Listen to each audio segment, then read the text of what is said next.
Hi, I want to welcome my guest today, Cynthia Sue Larson. Cynthia has a degree in physics from UC Davis. She's also a medical intuitive. Was I correct on that? Not medical, a life coach intuitive life coach. That's UC Berkeley. UC Berkeley, yeah.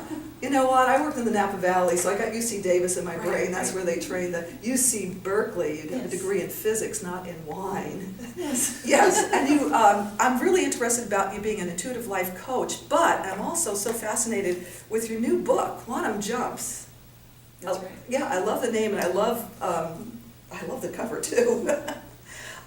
So let's talk a little bit about your book first, about Quantum Jumps. This is not the first book you've written either. This is about your fifth or sixth. Right. I've written several books, but I'm especially pleased with Quantum Jumps because it gets into the science of some of the things people don't think there's any explanation at all for. For instance? Things like the placebo effect. Oh yes, I read about that. That was interesting. You had a whole chapter on that. Right. And also things that people might call manifestation, but instead of using the word manifestation in this book, I'm really talking about a different phenomenon occurring. So it's not so much things coming to us. No, I love, to start with, I love your favorite question. How good can it get? Yes. That's your favorite question. And so what do you mean by that? You always have this huge smile on your face. You always you project this wonderful aura of happiness. And it'd be great if we could all follow you suit. So tell us what you mean by that question. Well, the question is something that invites us to really go and take our creativity, take our imagination to a higher level. So you can think of it as raising consciousness by raising the possibilities. And we often go downward when we spiral. In fact, we have the phrase downward spiral. But when do you hear people upward spiraling? Well, that's true. And why do we downward spiral? Oh, a number of reasons for it, but usually habituation. So people tend to ask questions like, what next? 3 things have gone wrong, or 2 things have gone wrong, now what? So they focus on what's going wrong, not what could go right. Exactly. No, this is interesting because you are actually a scientist. You have a degree in physics from Yes. UC Berkeley. Yes. So what made you transfer into metaphysics? And actually, what does metaphysics mean when we talk about metaphysics? Exactly. Well, meta is usually a word that means going beyond. So You've been talking a lot today, haven't you? We should Yes. say that. You've been doing intuitive reading. intuitive reading. So, Yes.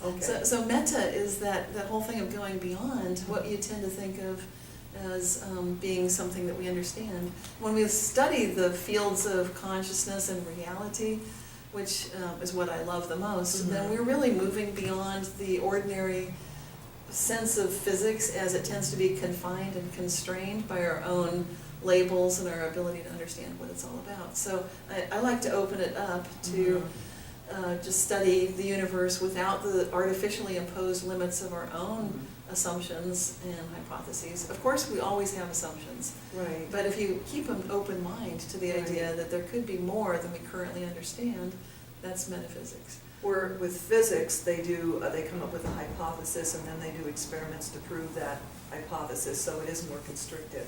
Well, that's not so much the problem. No? You can do that with metaphysics too. The problem tends to be when people assume that their starting assumptions are the only assumptions, and then scientism becomes a problem. It's like a religion. It's sort of like the science that we already have is the only correct one. Right. And they totally forget what science was about in the first place. Right. And science has changed over the years. They make one Yes. assumption, then they find out that the world isn't flat, it's round. Right. And sometimes it takes people dying before the new ideas catch on. Now you have I like the way you divided your book up. You have chapters on, number 1, what is quantum jumping? Which I'm going to ask you, what is it? Okay. I want to answer that question. Exactly. The subtitle is that it's an extraordinary science of happiness and prosperity. What I mean by that is it's basically the idea that you can instantly, in a moment, act as if something is happening, and through a process which I described in the book, go to that reality. So the consciousness itself is who you are making that leap. Can you give us an example? Well, an example would be one that American psychologist William James used, and I love to reference his work because he's the one that first pointed out that if you would like to achieve a quality, act as if you already have it. He describes this example of getting up from bed in the morning, when you really don't want to get up, it's cold. Especially here in Portland. Yeah. In the winter, that is. Exactly. Yeah. Uh-huh. So for whatever reason, it's difficult to get yourself to get up and going. Mhm. At some point, with just the power of your willpower, you decide, that's it, I'm getting out of bed, and you do. You've made a quantum jump. So it can be as simple as that. And two, I like also when you talk about the health and the healing and the depression, you say, Yes. if you're depressed, act as if you're happy. Right? And now some people would say that doesn't work, and so that's Yeah, why it I've seems got pretty simplistic, No, but I've got an entire chapter of laboratory tested, scientifically proven techniques for things like how to be happy in just like 60 seconds. And so that's the reason I've got that whole chapter. What's some of the techniques to be happy? Because there are a lot of people out there that aren't too happy, so if we Right. could give them some tips. Exactly.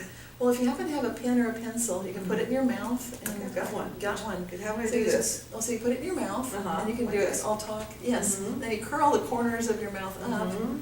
And you just hold that, and it might feel a little bit like you're grimacing. What you're Mhm. really doing is you're moving the muscles in your face Mhm. to mimic a smile. Even though, and this works Mhm. to improve people's mood and to get them to laugh at cartoons when ordinarily they wouldn't. Mhm. How long do you have to do it? Even just a few seconds Oh, is very okay. effective. And it's something you can do in public, and people don't think it's too strange. Like you can be just writing notes, put your pen in your Yeah, mouth. because, yeah. No one's gonna think, they like, what the wouldn't heck know- are they you would- doing? They wouldn't know what you were doing there. Whereas popping pills and taking antidepressants in public might draw some attention. This is pharmaceutical free, and it Mhm. seems pretty effective. Now, we never talked about what quantum is. Yes. Let's talk about Okay. quantum. What is a quantum? Well, quantum is an idea that comes to us originally. There's a Greek word quanta, and it meant that it was the most indestructible thing. So you get something down to its basic level. This was a concept of the building blocks of matter, which is why physicists use the word. So quantum would be just like one indestructible, indivisible thing. That was the idea. That's the of- smallest Yeah, thing that the there can smallest, be. supposedly. Now, of course, what's really happened, of course, that we know what happened next. What the discovery that when you look at quantum particles, sometimes they're not there. They're actually in sort of an energy state. So More is it a correctly- wave or what is it called, a wave? Is a wave the energy state or is it? Wave is the energy state. And the other is? Particle is the- Particle and wave, right. They can become a particle or a wave Yes. depending on. Whether they're observed. Oh. So the process of observation determines that you're seeing a particle generally. Mhm. When you put a particle detector in what's called the double slit experiment, Mhm. then it's observing the particles that are going through a particular slit. Uh-huh. And if you don't have the particle detector, then you see a diffraction pattern. Even when you send one quantum particle in, it interferes with itself. Can we take that to a higher step, saying that we're energy, but we can't see us moving? I mean, everything looks solid, but it really is in motion. Exactly. Mhm. And some people thought this was oversimplifying quantum physics. They thought it was like Las Vegas. They thought quantum physics stays in quantum physics, you know. You Oh. can't, you know, what happens in quantum physics Mhm. stays in quantum physics. Actually, what's really happening is, and an increasing number of physicists are agreeing with this, there's consensus building that we exist in a superposition of states, and that this is a holographic multiverse with many interconnected parallel universes. It blows my mind. I love it. It blows my mind. Now, holographic, for people that don't quite understand what holographic is. That's an idea of the hologram. If you see a photograph that shows a 3D image, Yes. and if you were to break that image, then every single piece of the glass plate photographic image also shows the original subject matter from a three-dimensional perspective. All the lines and things. So the piece that breaks off this corner Uh-huh. shows the image from that angle, and the piece over here shows the image from that angle, but it's all the same image. And so a holographic multiverse means everything is connected. All these parallel universes are Uh-huh. connected, and that's the holographic component. So it's bringing together two of the quantum interpretations. One was the holographic interpretation, Yeah. and the other was the many worlds interpretation. Mhm. And so when you bring them together, then suddenly you don't have those disconnected parallel universes. You have Mhm. something that's one connected whole, Mhm. even though we usually don't see all the other parallel universes. It's hard. I mean, I kind of get it and I kind of don't sometimes. Yeah. So that's why I have to refer to my notes, because it's like, so we know what quantum jumping is. Now, Well, the quantum jumping comes from the combination of basically two things. Mhm. One is this many worlds Mhm. that are all interconnected with this Yeah. holographic multiverse. The other part is that quantum physics doesn't just stay in the realm of the very small. It's happening on the macroscopic scale. That is the main thing that got me so excited about writing this book, Quantum Jumps, is the number of scientific studies that have come out just in the last 2 years even. It's been phenomenal. There's just so much evidence that's showing we're able to get quantum effects on the macroscopic scale. And like I said earlier, physicists are agreeing, there's consensus building that you and I and everything exists in a superposition of states. One thing you gave an example of, I remember 3 of them, but one was birds, something like that. We can Yes. actually, what's happening with the birds that we can tell it's a, Yeah. The quantum biology of the birds.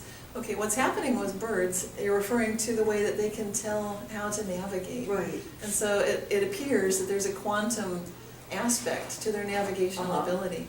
And that's something that quantum biology is showing increasingly, that it's not just birds, but it's also happening with plants and their ability to photosynthesize. Right. So there are lots of organisms, including ourselves, that depend on quantum properties on our macroscopic scale, just for us to be able to smell, for plants to photosynthesize, for birds to be able to track where they are. So, why do people want to, why would you want a quantum jump? I mean, what would make you want to jump? Okay. Well, if you don't have the willpower to do something, like say, take for example, you want to get out of bed in the morning, but it's hard to do. That's almost a trivial example because it's so simple. And people say, I don't need help with that. Yeah. But you might need help with overcoming just a tendency to have a certain set of habits or behaviors that are Is it always a counterproductive. positive thing when you quantum jump, or could it be? My book is entirely positive, Right. except I do mention nocebo. That's the only exception, really. What's the reason that would be the opposite of the placebo effect. Okay, right. Or you take a sugar pill and get detrimental effects. Okay, right. So I do Okay. mention it, but Yeah. aside from that, I stay away from that. What I want is for this book to be able to be opened randomly to any page, and you benefit from whatever you happen to fall and read on that page. So it's entirely good news, it's entirely positive, it's Positive. entirely how good Uplifting. can it get. How good can it get? And amazingly, a lot of people that write books like, there aren't that many books like this, but the 2 or 3 that are like this, they tend to be kind of 40-60, 40% negative. And I'm thinking, why did they do that? Yeah, we don't need that. Yeah, you don't We need that. So people will quantum jump. Do they do that like consciously or unconsciously? Is it easy? Is it hard? Can you give us an example besides getting out of bed? Okay, so quantum jumping, I do have a whole bunch of what I call quantum jump starts, including like the example we just showed, which is pretty simple. Yes. Some of the other ones are amazing because it shows that you can change, for example, your confidence level. So some of the research from Amy Cuddy at Harvard University, for example, shows that if you adopt what she calls a power pose, so I'll just show one like this. It's kind of like that. And there's a picture in the book that shows that one. I remember that chapter. Yeah. It was interesting. And sometimes women tend to keep our bodies together. We cross our legs, we stay together. We have our teeny little devices. We do things that are very compact. And it has a psychological and a life effect on us. Keeping things small. It keeps it small. Yeah. And I cite the research of a number of studies of Amy Cuddy and some of her colleagues that are showing that the more you contract your energy, the more you kind of get into that small space, the less likely you are to feel confident in situations like a job interview, a court trial, lots of places where you need confidence. And you get the confidence, you can easily build it up for the next few hours by just doing a power pose. You can even just stretch like that. Yeah. See, I'm a singer, and I can get up in front of people and sing. Sometimes I don't have a problem, but sometimes I do feel a little intimidated. Like the first time I sang the national anthem in front of 14,000 people. But I didn't do a power pose, I drank a half bottle of wine. So this Relaxed me. This is, what pose would I have done? Anything that's handy. You can even Stretching's stand good up. for breathing, too. Stretching is good. Yeah. You can also lean forward on a desk, just put your hands on the desk just for a moment. And it's amazing because even if people don't witness a person doing that, Yeah. that person retains the benefits of it for the next encounter. So how does that work? I mean, what does it do to you psychologically? You're making what I would call a quantum jump to those kind of, what those body postures imply, which is confidence and just a Okay. sense of being Body active and language. proactive. It's Mhm. beyond that. It's though. beyond that. It totally is. Yeah. Because, and this is what's interesting, some of the scientific studies are showing when people do those tiny little things with the iPods and so forth, they will put up with horrible situations and not complain or even ask questions. Mhm. Like when a survey or the study person will come in and say, I'll be back in 10 minutes, they don't come back, and it's been half an hour, and nobody asks any questions. Maybe it's because they're playing with their iPods. It's not just that. Oh. If you give people the bigger devices, Yeah, like a whole laptop or a big computer, yeah. they're gonna notice, hey, it's been 10 Really? minutes, and they're gonna leave the room and go find Wow. that researcher. That's fascinating. So it changes people's behavior. I remember one about fists. What was the fists about? You talked about fists. Yeah, exactly. If you need to have willpower, you want to Oh. stick to your diet, or you're about to have a conversation, Oh, that's and a you good think, one. I'm gonna back down, I don't wanna back down, Don't want to eat a candy bar. don't wanna eat the candy bar. So you want that willpower, Uh-huh. just make a fist, Oh, that's and you can, this really gives it to you. good. That's why I like your book, because you not only talk about quantum jumps, but you also have examples of exercises and what, Right. so it's something you can learn. I want this to be for everybody. Yeah, And- it's like a workbook almost. Yes, and I believe quantum physics doesn't need to be scary, but I think we need to know, at least to be able to use the words. Uh-huh. Like, you don't need to work on the underside of your car and dive into the engine compartment and Mhm. do all your own maintenance. No. And you don't need to be a quantum mechanic, Quantum mechanic. but you can totally understand the main concepts. Okay, I've got a couple things I want to talk to you about that are a little mind-boggling, but one is, you do have a chapter about quantum computers. What's that all about? Yes, okay, that's a big deal. Yeah. Because until September 2013, that's what I use as the marker for when the first big quantum computer was sold. And This year? this year, Who made it? it was made by the D-Wave company. So it's a D-Wave 2 is their computer, and it's got In America or 512 another qubits. country? Canada. Canada. It was sold to Google's and NASA Ames Research Center. It was purchased by both of them together for $17 million, September 2013. And that really marks the beginning of what I call the quantum age. We can no longer pretend that these Mm. quantum effects are staying down there in, what happens in quantum stays in quantum. No, it's happening everywhere. Because the quantum cat is out of the box, Schrodinger's cat is out of the box. Like when they exploded the atomic bomb. Exactly. But this is quiet, people haven't noticed yet. Yeah, I was gonna say, until I met you, well, I know you, but I mean, until I met your book and read about it, I had no idea. So what's the difference between a quantum computer and the regular computer? The quantum computers are able to work with a logic state of simultaneity, of superposition of states, if you will. So that cat that I mentioned, the Schrodinger's cat, that's alive and dead at the same time in the box. At the same time, the cat is alive and dead. Now we'll Yeah, have well, I want to talk about that I after know. this. So we're There's gonna have other questions too. Now we've got computers Yeah. that can hold true and false together at the same time. They're able to look at all of the rush hour traffic possibilities, for example, so they can solve the problem of which route works best for you right now. So these computers are looking at the possibilities. They look They're at looking at probabilities. they're looking at alternate universes. Yeah, pretty much. They're looking at all the possibilities, Wow. and they're determining the optimal probable path. So I could see how that would help with traffic. What other good things can this quantum? They can solve the hard problems that the classical computers can't solve. That would be like the traveling salesman problem, which most of us don't even bother trying to solve. That involves how many stops should the salesman make on his path across his sales territory. Because it's confusing. Right. Where do you go first, Right. and then where do you go next? So will people come and say, I happen to be a traveling salesman, and pay some money to have somebody help them analyze that and give them the information? Well, I don't think, we're not at the point yet where people Uh-huh. want to pay whatever portion of Yeah. $17 million Yeah. to rent that computer Right. time. Oh, so what are the people doing now that have the computer? They're learning to program quantum computers. We've never had one so powerful that has 512 qubit processing power. Are we gonna get viruses? Well, with quantum computing They'll comes be able to quantum. predict it, they'll get rid of it before it comes there, right? But this is opening up a whole new Wow, I mean, area it's of like, computing. I find this so fascinating and exciting, but at the same time, it kind of makes my head spin. It's I'm trying to absorb as much as I can, but it's Right. very exciting. Well, I like to bring up the aspects that influence all of us and talk about the way Okay. physicists examine alternate histories, because they understand that when you move to another state, another parallel universe, if you will, that you haven't just changed the present, you've also changed the past.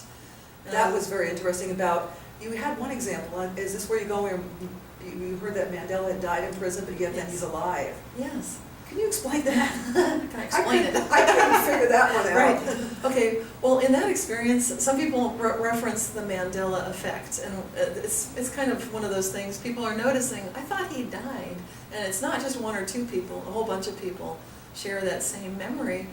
In my case, I remember he passed away when he was still incarcerated. Couldn't that be like a rumor that spread? Oh, no. I mean, I was devastated. I heard the news and I thought, that is so unfair.